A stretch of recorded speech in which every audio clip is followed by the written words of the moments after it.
Hello and welcome to our first proper video lecture for Ethical Issues in Computing and Technology Winter Session 2024. My plan is for the videos this week, this Tuesday, is to introduce you to some key philosophical topics. Both of the chapter ones you read last week and did your assignments on have a brief introduction, but I want to go over it just to make sure you have a good handle on some of the definitions that we'll be using throughout the semester. Then I'll do a really quick run through of the readings from last week, very brief. And finally, we will move on to the readings for the first half of the second week. Chapter 4 in the Reynolds, entitled Privacy, and Chapter 5 in the Reynolds, entitled Freedom of Expression, which means freedom of speech. And finally, we will go over the informal essay assignment instructions. In all likelihood, this is going to take up 3 to 4 videos, so this will be part 1, and when you're complete, you can just move straight on to part 2. I'm using a whiteboard here, so I can sort of interact with it just like I would with a blackboard if we were in person. Okay, so obviously right away we're going to wonder what ethics are. Another couple of issues that are going to be important to us are values, morality, and the law. Now, out of these 4, this one, values, is the broadest topic in philosophy. It encompasses anything we think of as good or bad.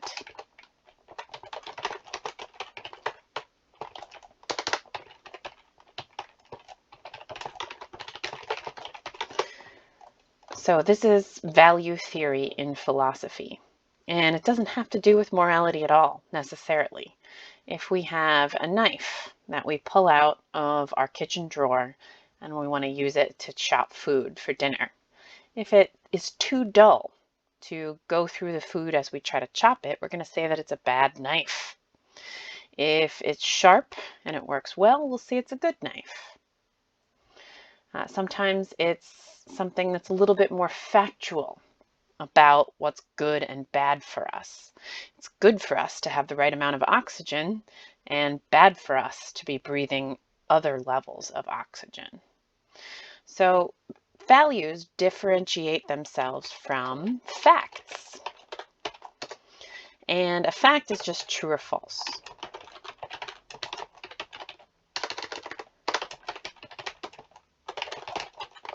And we use these kinds of things all the time.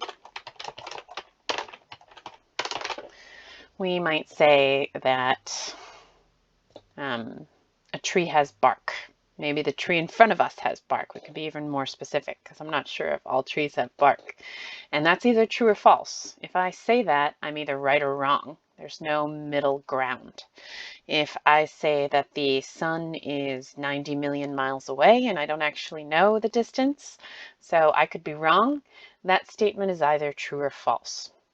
When we have a value system that we put on something, it isn't applicable to put the values of true and false on it, because there's not necessarily a 100% objective way to take a statement of values and make sure that it's true in all circumstances for everyone, or false in all circumstances for everyone. It has some kind of element of subjectivity. We don't know what kind yet, but we know that at least some is in there, and that's what makes it different to facts at the first glance.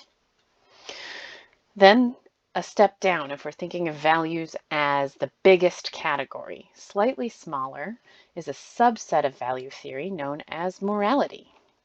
And this is the right and wrong that we apply to human behavior and the world around us.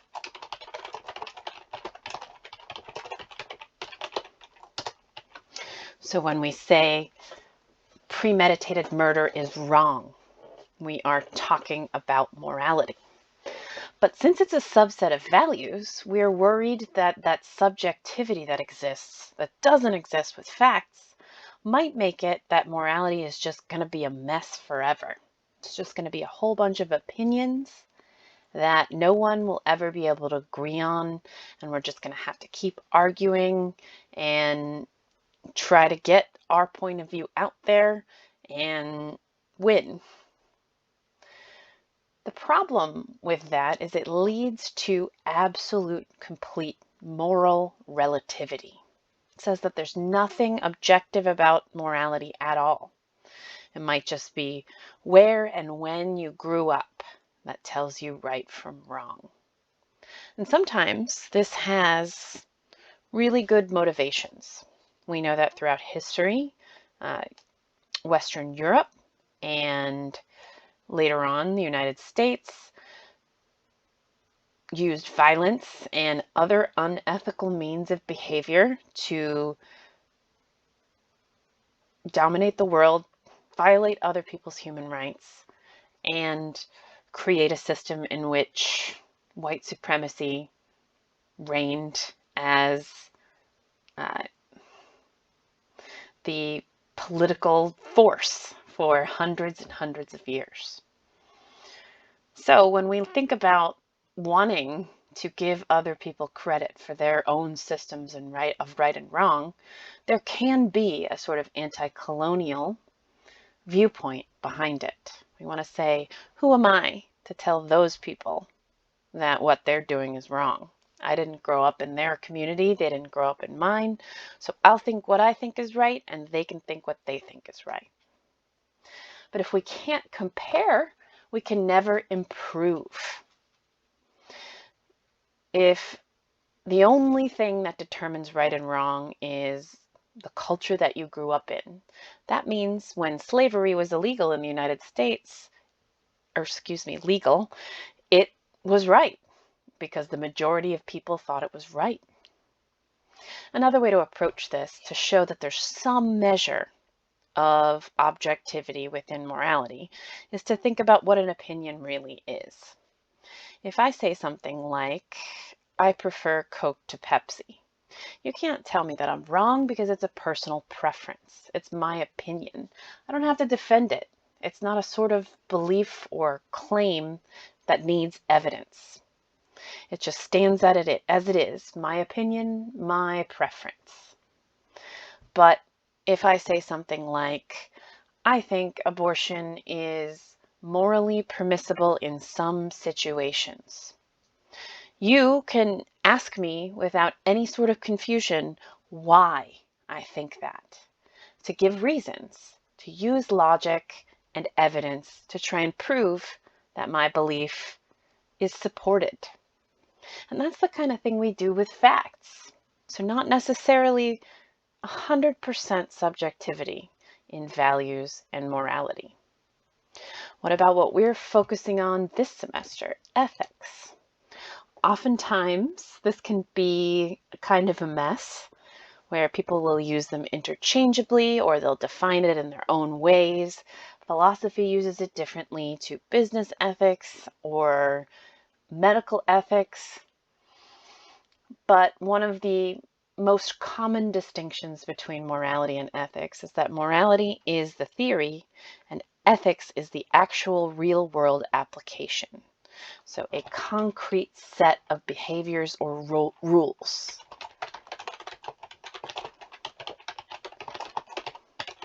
In particular contexts. So a lot of professionals and professional organizations will create a code of ethics for their entire profession, for a particular company or corporation, and some people even give themselves individual concrete sets of ethics, behaviors, and rules that apply to them in their personal lives.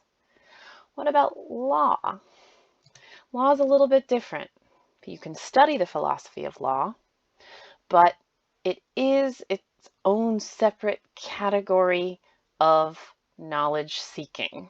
So if we think about all the different things that you can study in the world, at least part of those fields of study are dedicated to seeking knowledge about that field. And of course, law is about creating society's official rules and regulations that determine how people can behave, how they're not allowed to behave, and how they'll be punished if they violate those laws. And we can say that sometimes laws are unethical.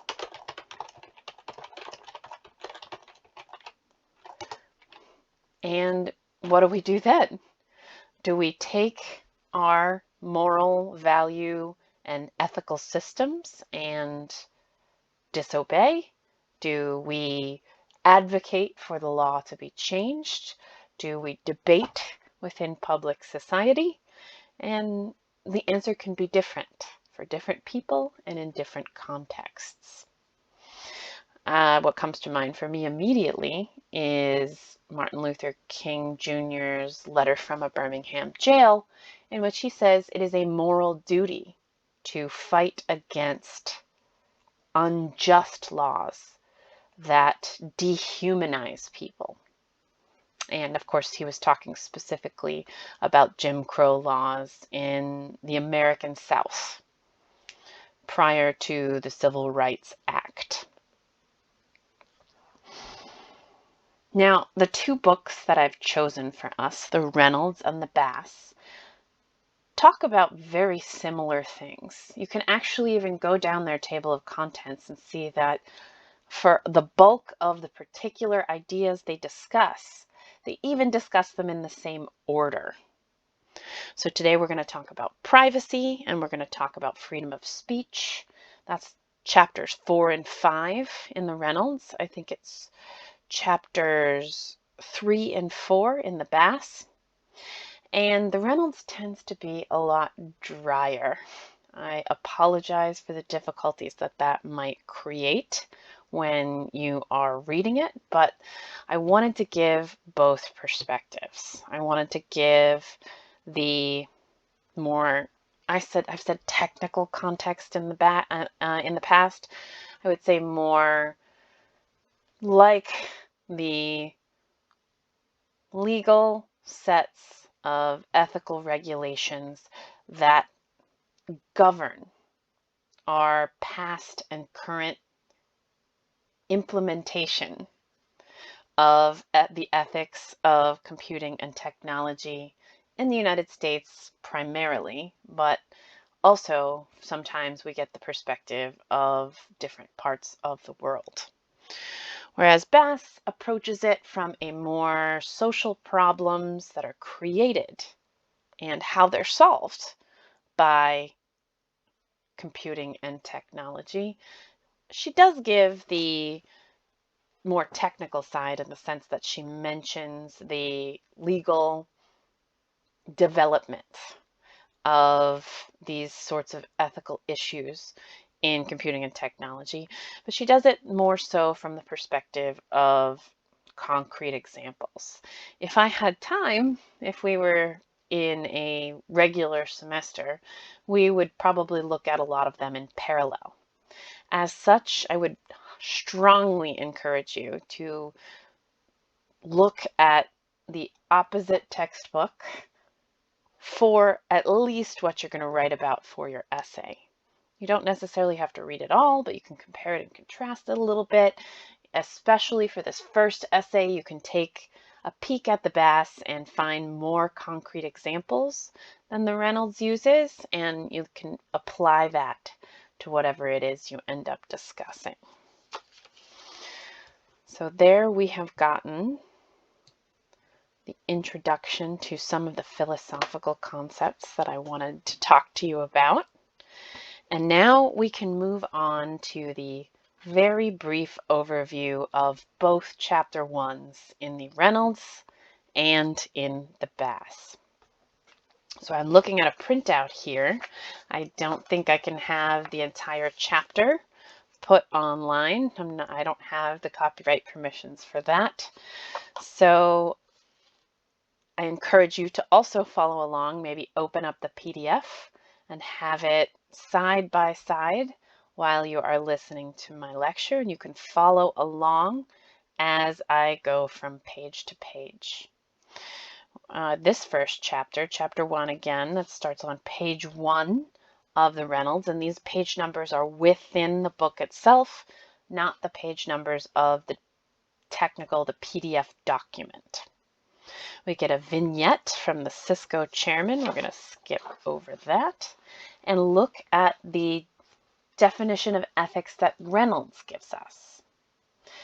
He says, ethics is a set of beliefs about right and wrong behavior within a society.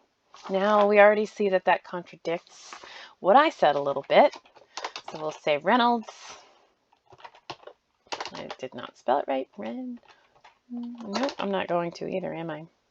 It's hard sometimes to think and talk and type at the same time. There we go. Ethics is a set of beliefs about right and wrong behavior within a society. Oh boy. And this is what I had said morality is, where he's giving it the term of the broader category of morality, human behavior, and how we determine what is right and wrong. Then he gives us some common sense understandings of what ethical behavior is in our time and our contexts. He tells us that integrity is important. Your moral principles are statements of what you believe to be rules of right conduct. This is on page 4. And a person who acts with integrity acts in accordance with a personal code of principles. And if you don't behave according to your personal code of principles, you are inconsistent. That is not spelled correctly either. There we go. Now, what's wrong with being inconsistent? We can go back a little bit to some more philosophical concepts. One of the most fundamental ones, some philosophers argue, known as the rules of thought.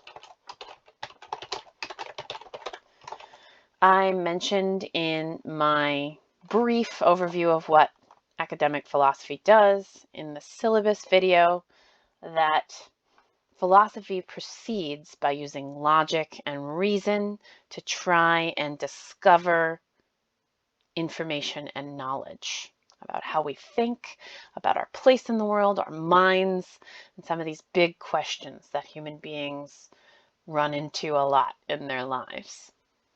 And I mentioned that reason, human reason, within philosophy is just the way we think. We use reasons to decide whether or not beliefs are true and how we should act. If you think about it, every single thing you believe for a reason, even your opinions. If I say I prefer Pepsi to Coke, it's because I've tried both of them in the past and I liked one more than the other. That's my reason. I don't have to provide any more evidence for it again because that's an opinion, but I still came to a conclusion because of a reason. Logic, then, is how we tie reasons together to prove or disprove some other belief. And with those two basic tools, we have described, at least in the most general sort of way, unspecific, how human beings think. So how do we do this? Are there any rules to it? And of course there are. One of them is that something cannot be true and false at the same time.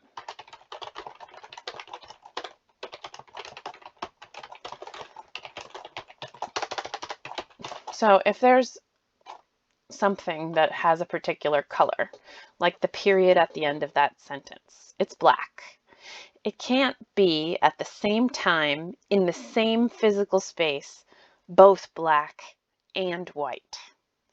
I might change the font color, and then in the next minute it will turn white, but currently as it is, it cannot be both at the same time. 1 plus 1 cannot equal 2 and also not equal 2. And that is where inconsistency comes in. No belief can be hailed as true, or false for that matter, if your reasons contradict one another. If I say I'm going to bring an umbrella out because it's raining and not raining at the same time, I just make no sense. I'm completely incoherent.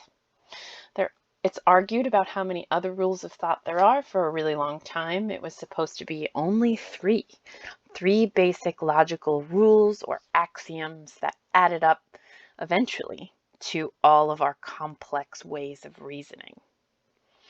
But one of the fundamental things about being a rational human being is that we should strive for as much consistency as possible in how we operate in our worlds.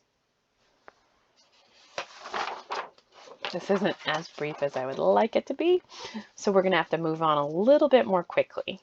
The rest of chapter 1 in the Reynolds, I think, is pretty valuable because it gives us a perspective on a field of study known as business ethics. You might have to take that if you are a business minor or you're just thinking about becoming an entrepreneur in your future.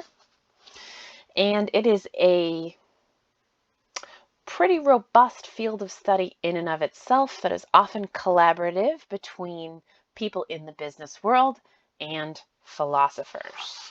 We get to know that there are practical reasons for corporations and other businesses to care about ethics, as well as moral reasons.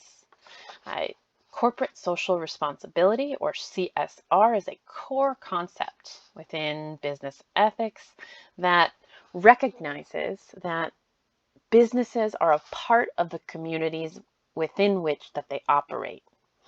And while their goal is to make a profit and be successful, at the same time, if they're careful with the social and physical worlds around them in balance, that's more sustainable and long-term than not caring at all what happens to the world within which these companies live, work, and exist.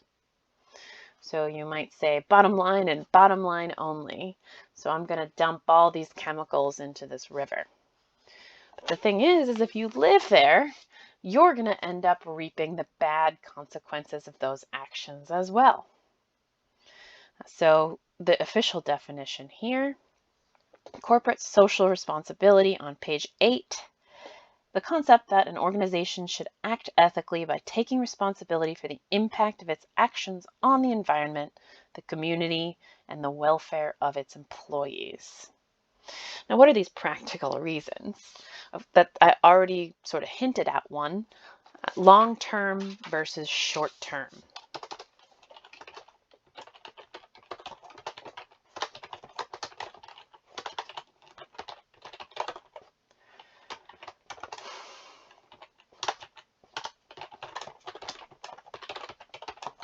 This could be one of the core issues with so many aspects to human life. The short term is easier to visualize. It's easier to see the results of your actions. If you have a long-term goal of being healthy, but you're hungry and cranky now, and you have the choice between a salad and a candy bar, a lot of times we're going to go for the candy bar because we get the short-term immediate reward of something that tastes delicious and makes us feel good in the moment. But we know long-term, if we choose the candy bar every single time, our health and well-being are going to suffer. And the same thing happens, theoretically, with businesses who enact corporate social responsibility. Short-term profits might be really high, but if you deplete resources, treat your employees like crap, so there's a whole bunch of turnover, and cut corners for efficiency, then you are not going to be as sustainable as a company that takes the time to protect and reward their employees and the communities around them. It also turns out empirically that businesses who enact corporate social responsibility tend to outperform those that don't financially. Not in every single case. These are statistical models over the long term again, and sometimes through the short term. So not every single company will do better than the other companies that don't implement CSR. But overall, the trend is that you will.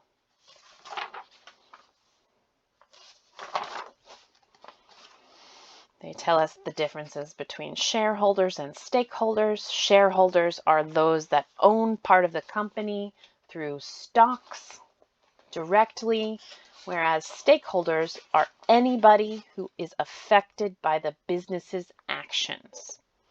That includes internally and externally. So the supply chain, the employees, the people who live in the neighborhoods, everybody, if you are polluting the water or the air.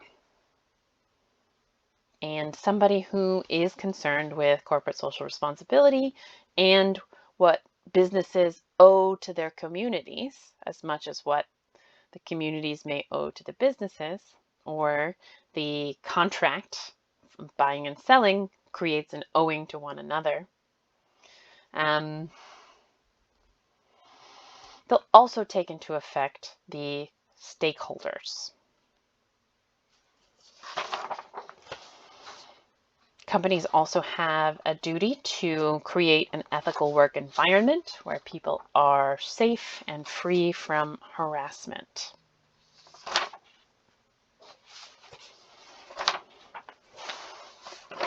In the other book, The Bass, or The Base, I don't actually know how she pronounces her name. Maybe I'll try to investigate that before I have our next set of videos. Anyway, this is Chapter 1, Unwrapping the Gift, and it starts on page 4, substantively at least, with the pace of change. And she talks about how things have rapidly shifted, that when we were hunter-gatherers, things didn't change for thousands or even tens of thousands of years. Technology took forever to be invented, implemented, and spread amongst human societies. But we don't even have to go back that far. We have Lewis and Clark in 1804, 2.5-year voyage to explore the western United States. And now we can tweet from airplanes, she says, flying more than 500 miles an hour. She goes in section 1.2 to talk about this change and unexpected developments within that change for specific computing technologies. We get discussions about cell phones, about kill switches, about social networking, communication on the web, how expectations of being anonymous or in anonymity in society have been blown away with social media. She gives one example on, where is it? Page 13. It's in a reset or inset text box. I've got pressure. When asked by a young man to speak more quietly on his cell phone, a Hong Kong bus rider berated the man for nearly 6 minutes with angry insults and obscenities. In the past, a few other riders might have described the incident to a few friends, then soon forgotten it. But in this instance, another rider captured the scene on his cell phone. The video soon appeared on the internet and millions of people saw it. People who added subtitles in different languages, set the video to music, use clips as mobile phone ringtones. This is a long time ago comparatively. Produce t-shirts and pictures with the quotes, "I've got pressure," and other phrases from the rant slipped into conversations. This incident reminds us that anything we do in a public space can be captured and preserved on video, but more, it illustrates how the internet facilitates and encourages creativity and the quick creation and distribution of cultural artifacts and entertainment. That's a little different of a takeaway than I would have, but okay. And then 1.22, we're still talking about different methodologies and types of tech and unexpected developments or that have happened within the growth of these kinds of technologies. We get e-commerce and free stuff. And this one's a big one. We're going to hit on it over and over and over again. So social institutions like libraries and parks are free. You could get up tomorrow and go to the library or go to a park. But we know they're not free. They have to be created somehow, and that is collectively with taxes. But everybody has the right to enjoy them. We have free stuff now on the internet as well, but not funded by taxes. So what could possibly do the funding? Of course, this is the selling of personal data. And this is the cornerstone of the way we use the internet in contemporary society, and sometimes we can lose sight of the fact that the real product in all of these free services is our data. So when we complain that the tech giants aren't sensitive to our needs for privacy, for free speech, for safety from hate speech, we can get mystified as to why they don't implement simple technological fixes to protect the consumers. And oftentimes the answer is, we're not the consumers. The people who are buying the data are. We also get a couple mentions of artificial intelligence. We're going to talk about that at the very end of the semester. Tools for disabled people is an interesting topic that you could write about if it were something that interested you. Then she speaks of how she organizes the book around several ideas or themes, as she calls them. She tells us that we're going to look at these problems from a variety of perspectives. I had you write on that last week. Old problems in a new context, what it takes to adapt to new technology. There are varied and different kinds of sources of solutions to problems. The global nature of the internet.